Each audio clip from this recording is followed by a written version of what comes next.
বিশ্ব পরিবেশ দিবসকে সামনে রেখে পরিবেশের ভারসাম্য রক্ষার্থে উত্তর দিনাজপুর জেলা উদ্যান পালন বিভাগের উদ্যোগে বিভিন্ন ধরনের ফলের গাছের চারা বিতরণ করা হচ্ছে।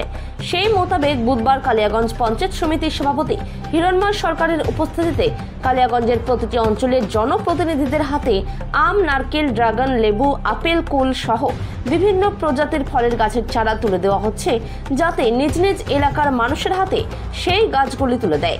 পাশাপাশি পঞ্চায়েত সমিতিতে আসা বিভিন্ন কাজে স্কুলের ছাত্রছাত্রীদের হাতে ফলের চারা তুলে দেন পঞ্চায়েত সমিতির সভাপতি হিরণময় সরকার। তিনি বলেন, আমরা বিভিন্ন সময়ের গাছ কেটে থাকি, ফলে পরিবেশের ভারসাম্য নষ্ট হচ্ছে। যাতে পরিবেশের ভারসাম্য রক্ষা পায়, জেলা উদ্যান পালন দপ্তরের উদ্যোগে তাদের বিভিন্ন প্রজাতির ফলের গাছ দিয়েছে।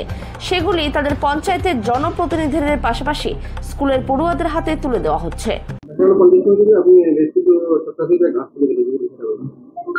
আমরা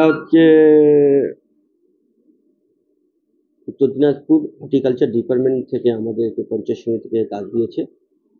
সেই গাছ আমরা আমাদের মেম্বার ওয়াইজ তাদের এলাকায় ডিস্ট্রিবিউট করছি, এবং কিছু পঞ্চায়েত সমিতিতে আমাদের যারা ছাত্রছাত্রীরা স্টাইপেন্ড সই করতে আসছে তাদেরকেও আমি এখান থেকে আজকে নারকেল গাছ, আম গাছ, ড্রাগন গাছ আছে, পেয়ারা গাছ আছে, তারপর লেবু গাছ আছে, এগুলো গাছ যার যেটা পছন্দ হয়, হ্যাঁ, সেই গাছগুলো আমরা পঞ্চায়েত সমিতিতে যারা আসছে তাদেরকেও দিচ্ছি, যাতে গাছগুলো লাগালে পরে এই গাছগুলো ফল হলে পরে বাড়ির বাচ্চারা খেতে পারবে এবং একটা ভালো সুস্থ পরিবেশ আসবে। কারণ আমরা সবসময় গাছ কাটি, গাছ লাগাই না।